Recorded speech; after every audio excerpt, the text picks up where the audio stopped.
बात कर लेते हैं जी, इलेक्शंस हो रहे हैं नहीं हो रहे और आगे पार्टीज क्या सियासत करने जा रही हैं। बड़ी इंटरेस्टिंग से स्टेटमेंट्स हैं जो हमें हर पार्टी की तरफ से नज़र आ रहे हैं और कुछ थोड़ी सी कन्फ्यूजन सी भी नज़र आती है कि आखिर ये लोग सोच क्या रहे हैं। ऐसी ही कुछ कन्फ्यूजन हमें नज़र आती है पीपल्स पार्टी में भी, PMLN में भी। लेकिन भट्टी साहब से पहले इस तरफ जानते हैं कि PMLN में एक बड़ी अब ज़ाहिर है एक मूवमेंट है।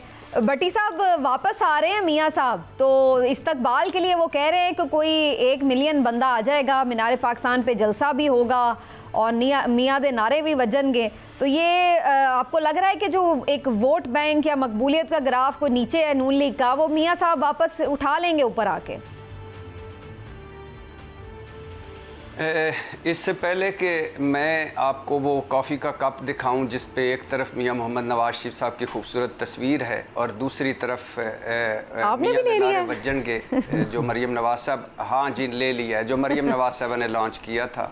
इससे पहले कि मैं बताऊं कि मैं जब पहली मरतबा ज़िंदगी में अभी कुछ दिन पहले लंदन गया तो मैं तो एवन फील्ड और हाइड पार्क और पार्क लेन में मैं फिरते हुए कैसा महसूस करता था। और इससे पहले कि मैं अपने महबूब कायद मियां मोहम्मद नवाज शरीफ, मैंने 1947 की नहीं देखी जो हमारी तहरीक पाकिस्तान चली थी। इमाम खुमैनी जब वापस आए तो मुझे कोई इतना ज़्यादा सियासी शऊर नहीं था, लेकिन ये वो वाहिद मौका है कि जिसमें मैं शरीक हूँगा। और मैंने अपने दफ्तर से छुट्टी ले ली, एक दिन पहले तैयारियों की और एक दिन बाद थकावट उतारने की। तो इससे पहले कि मैं ये सारी अपनी खुशियाँ आपसे शेयर करूँ और खुशहाली जो एवन फील्ड से निकल के वापस पाकिस्तान आ रही है और हमारे जैसे मसले हल होने हैं अल्लाह के फजलो करम से, क्या मंजर होगा कि जब मियां मोहम्मद नवाज शरीफ का तैयारा पाकिस्तानी सरजमीन पे लैंड करेगा, वो बाहर निकलेंगे, आगे वो क्या कहते हैं समंदरों को उछाल देने वाले, आसमानों को चीर देने वाले, खून को गरमा देने वाले नारे होंगे और फिर वो जुलूस की शक्ल में पहले अली बख्श जवेरी रहमतुल्लाह अलैह के सुन के तो मुझे लग रहा है वो थोड़ी जल्दी करवा लेंगे अपनी टिकट भट्टी साहब। वो जलसा गाह आएंगे, अली बख्श जवेरी रहमतुल्लाह अलैह के मज़ार पर जाएंगे, फिर महल में जाएंगे अपने में, और इसके दरमियान में एक फॉर्मेलिटी होगी अदालत की। तो मैं ये सारी खुशियां बयान करने से पहले आपकी इजाज़त से चौधरी परवेज़ इलाही पे थोड़ी देर बात करना चाहता हूँ। चौधरी परवेज़ इलाही साहब का जो माजी है वो आपको सारों को पता है कि इस्टेब्लिशमेंट के साथ वो रहे। पाकिस्तान तहरीक इंसाफ में वो वाहिद मेरे ख्याल से थे जो खुल के कहते थे कि इमरान खान ये इस्टेब्लिशमेंट तुम्हारी मोसन है, इनके खिलाफ बात ना करें, ये गद्दारी है, और अब अगर आइंदा बात की तो मैं सबसे पहले जवाब दूंगा। और चौधरी परवेज़ इलाही वही थे जिन्होंने 7 मुलाकातें की, मोनिस इलाही और चौधरी परवेज़ इलाही ने इमरान खान से ज़मान पार्क में, और 7 मरतबा दलाइल दिए कि दोनों सूबाई असम्बलियाँ ना तोड़ें।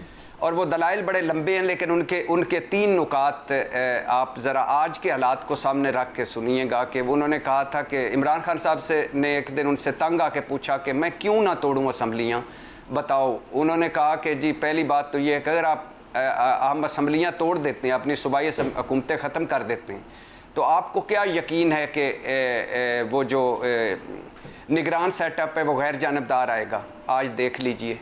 और दूसरा उन्होंने कहा कि अगर हम अपनी सूबाई हुकूमतें फारिग कर देते हैं तो आपको क्या यकीन है कि इलेक्शन वक्त पर होंगे? आज देख लीजिए। तीसरा उन्होंने कहा था कि जिस दिन हमने अपनी सूबाई असम्बलियाँ तोड़ दी, हुकूमतें ख़त्म कर दी, हमारी पनाहगाहें ख़त्म हो जाएंगी, फेंटियाँ पड़ेंगी, मुकदमे होंगे, गिरफ्तारियाँ होंगी, जेलें होंगी, हवालातें होंगी, पता जाएगा। आज देख लीजिए। चौधरी परवेज़ इलाही 77 साल के हैं, बीमार आदमी हैं, और इस वक्त जिस तरह यानी बख्तरबंद गाड़ी से उनका घर का दरवाज़ा तोड़ना, रात गए जिस तरह तोड़ फोड़, फिर जिस तरह उनको गाड़ी से उठाकर दूसरी गाड़ी में फेंकना, जिस तरह उनको 9 मई में, यानी वो वाहिद आदमी हैं जिन्होंने सबसे पहले मजम्मत की, और 9 मई के मुकदमे में वो नामजद ही थे, नहीं थे गिरफ्तार हो गए। और मज़े की बात है कि ये लाहौर जो ग्रीन और ब्राउन वाला है, ये इस पे मैंने कोई 80% की है कि ये हुआ क्या। ये बुज़दार साहब के दौर में ये मंसूबा बना, उनके दौर में इश्तिहार छपे, उनके दौर में कंसल्टेंट हायर हुए, उनके दौर में बेसिक काम हुआ, اور پھر حمزہ شہباز آئے, انہوں نے جو تبدیلیاں کی وہ بعد میں آ کے کاف لیگ میں یہ جو چودھری پرویز علی حکومت میں وہ حمزہ شہباز کی تبدیلیاں ختم کی گئیں, اور اسے لاہور ہائی کورٹ ختم کر چکا ہے یہ مقدمے کو. لیکن میں اس کرپشن معاملات گجرات والے میں, براؤن گرین میں نہیں جانا چاہتا, وہ عدالتوں کا معاملہ ہے. مگر بات یہ ہے کہ 77 سالہ چودھری پرویز الہی کے کچھ اپنے حقوق بھی ہیں, کچھ ان کی ایک پس منظر بھی ہے, کچھ کی موجودہ صورتحال بھی ہے, تو اس پر بھی غور ہونا چاہیے. باقی جس نے, میں تو کہتا ہوں 9 مئی میں کسی ایک مجرم کو بھی نہیں بچنا چاہیے اور کسی ایک بے گناہ کو بھی سزا نہیں ہونی چاہیے, اور جس نے اس ملک کو لوٹا ہے اس کو ایک پیسہ واپس آنا چاہیے. اب آخری 2 جملے صرف میرے محبوب قائد پہ سن لیجئے. میرا محبوب قائد آ رہا ہے اور تبدیلی آ رہی ہے, اور اللہ کے فضل و کرم سے خوشحالی آ رہی ہے.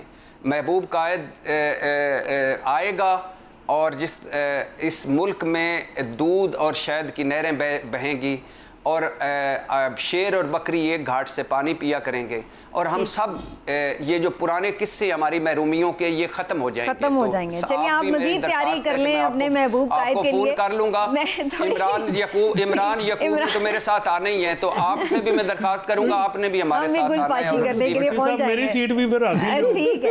اچھا, لیکن عمران صاحب یہ استقبال کی تیاریاں تو اب شاد بھٹی صاحب تو پھولے نہیں سما رہے کہ جتنا ان کو کام ہے اس وقت, بہت زیادہ بزی بھی ہوں گے, لیکن آپ یہ ذرا بتائیں نا کہ اندرونی سیاست اس وقت پی ایم ایل این کی کیا کہہ رہی ہے. حمزہ شہباز بھی آج ہمیں ایکشن میں نظر آ رہے ہیں, پھر واپسی کے لیے سارے جو لوگ ہیں کافی انتھوزیسٹک بھی ہیں, تیاریاں بھی ہو رہی ہیں. تو جو آپس کا یہ ایک رفٹ سا سمجھا جاتا تھا کہ نہیں حمزہ پیچھے تو مریم آگے, نہیں شہباز آگے تو نواز پیچھے, وہ لیے وہ غیر مقبول, تو یہ سارے معاملات اب سیٹل ہو گئے ہیں پی ایم ایل این میں.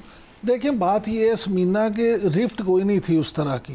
میں ہمیشہ سے آپ کو کہتا ہوں اس پروگرام میں بات کرتا ہوں کہ شریف فیملی جو ہے بڑی کیلکولیٹڈ سیاست کرتی ہے, اور وہ ہمیشہ اپنے صلاح مشورے سے ساری چیزیں کرتے ہیں.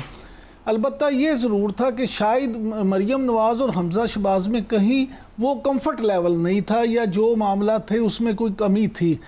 اس پہ جو مسلم لیگ نون کے قائد ہیں اور ہمارے بھٹی صاحب کے محبوب قائد ہیں, انہوں نے جب یہ سارے معاملات دیکھے, اور کیونکہ اب انہوں نے واپس بھی آنا تھا, تو انہوں نے اس پہ خود ایکشن لیا, اور انہوں نے خود حمزہ شہباز کو اس بات پہ قائل کیا کہ جو ہے آپ پوری طرح سے ایکٹیو ہوں, اور مریم نواز صاحبہ کو بھی یہ کہا کہ آپ دونوں نے مل کے یہ معاملہ چلانے ہیں. اور دیکھیں سیاست کو اگر آپ دیکھیں تو یہ مریم نواز اور حمزہ شہباز کا جو ہے ایک لیتھل کمبینیشن بنتا ہے. اگر یہ دونوں مل کے مسلم لیگ نون کی باغ دور سنبھالتے ہیں تو یہ واقع ہی مسلم لیگ نون جو ہے اس کے جو ووٹر اور سپورٹر کو موبلائز کر سکتے ہیں, کیونکہ مسلم لیگ نون میں حمزہ شہباز وہ واحد شخصیت ہیں جن کا اپنے کارکن کے ساتھ اٹک سے لے کے